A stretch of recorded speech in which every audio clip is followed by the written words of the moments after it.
As a young child, your language is pretty limited. I need something to eat, I want something to drink, I want to play with something, but language development happens very quickly, and so your vocabulary would expand very quickly. You may go from needing just a small amount of vocabulary on a few buttons up to a very large amount of vocabulary which would need to be put on a dynamic display device. A static display device would be for a beginner communicator.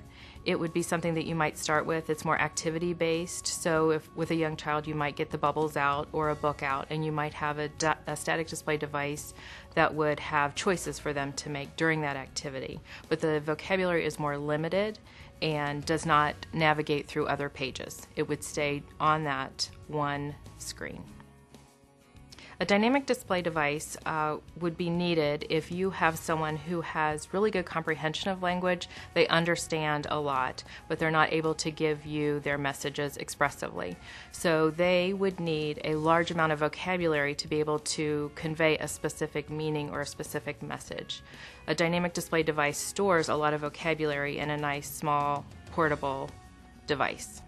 Somebody who might be using a manual communication book or board, when their language increases, they're going to have pages and pages of vocabulary, which might be too cumbersome to carry around with them all the time. That would be a perfect time to start looking into a dynamic display device where they could store all their vocabulary. Another reason someone might need a speech generating device with a dynamic display is that there is a feature called text-to-speech. Somebody who needs to spell messages that are very specific would need the text-to-speech feature for words to be able to be said once they're spelled.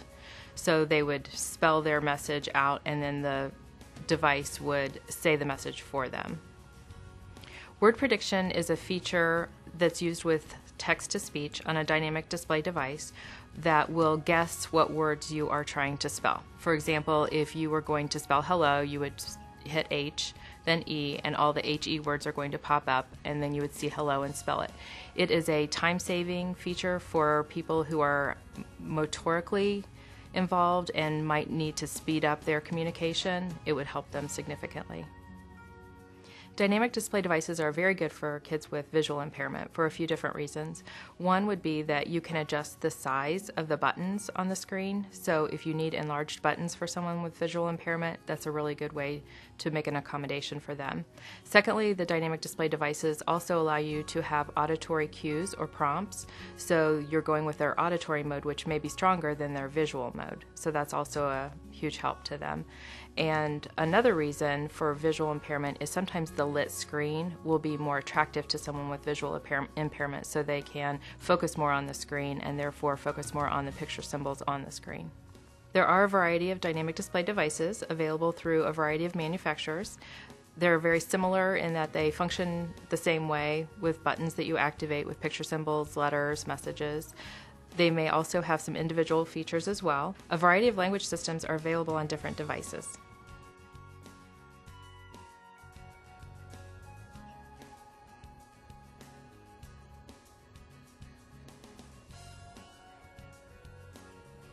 What are we having?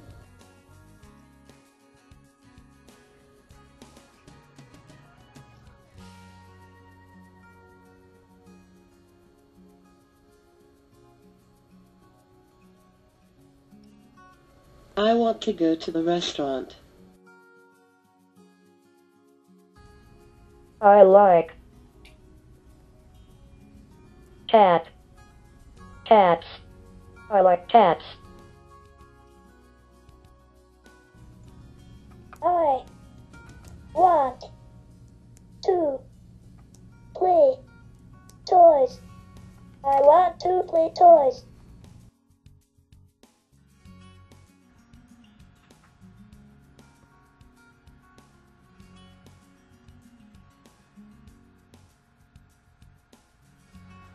I want to go to the pool.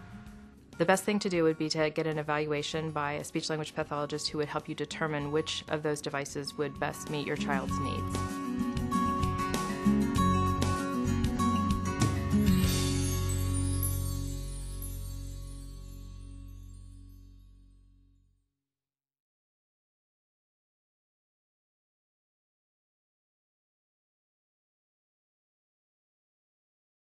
To go to the